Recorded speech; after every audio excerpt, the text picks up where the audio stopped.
You can choose a life of ease and comfort, or you can choose a life of service and adventure. Trying to become successful is not an easy journey by any stretch of the imagination. There's going to be super highs and there's going to be incredible lows. You always have to be prepared to whatever life is to throw at you next. You have to be prepared once you hit rock bottom to build yourself back up, rekindle all the pieces that have been broken and put them back together better than they were before.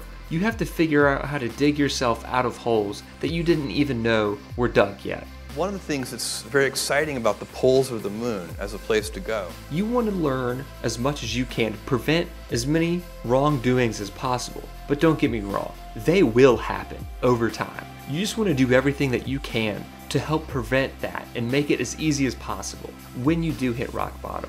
So that way when you come back up, you see how much growth and how much of an incredible journey you've been on. And that way success means so much more than on your first try. And you're always going to want to be one of the people that doesn't just talk about it. Followed by excruciating, painful decline, followed by death. You're going to want to be an action taker. You're going to want to be a doer, regardless whatever the situation is. If you see a problem, you're going to want to do something about it. You're not going to say, I wish this were to happen. You're going to want to be that one person that changes the game. You're the only person that's going to be able to risk going out there and trying something new, because you know whatever you do, you are going to try as hard as you can and put in all the work and all the effort that is going to be necessary in order to truly reap the benefits of being successful. Every time you figure out some way of providing tools and services that empower other people to deploy their creativity, you're really onto something.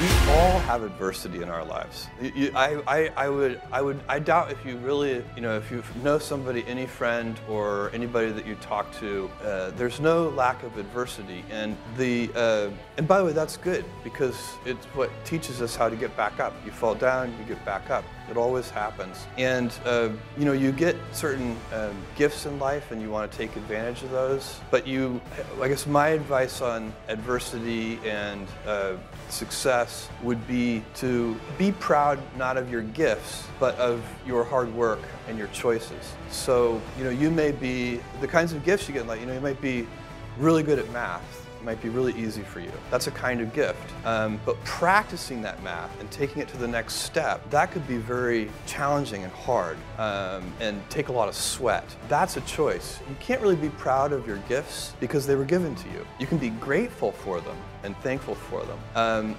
But your choices, you choose to work hard. You choose to do hard things. Those are choices that you can be proud of. There was no very, very clever person, because there was no special chemistry involved here. This was not a high-tech solution, but an extraordinary observation of a problem and a solution. Now, so sometimes people see the problem and the problem is really annoying them, and then they invent a solution. Sometimes you can work this from the backwards direction. And in fact, in high tech, I think a lot of the innovation sometimes comes from this direction. You see a new technology, or there's something out there, some new understanding in the world, and you work backwards from a solution to find the appropriate problem.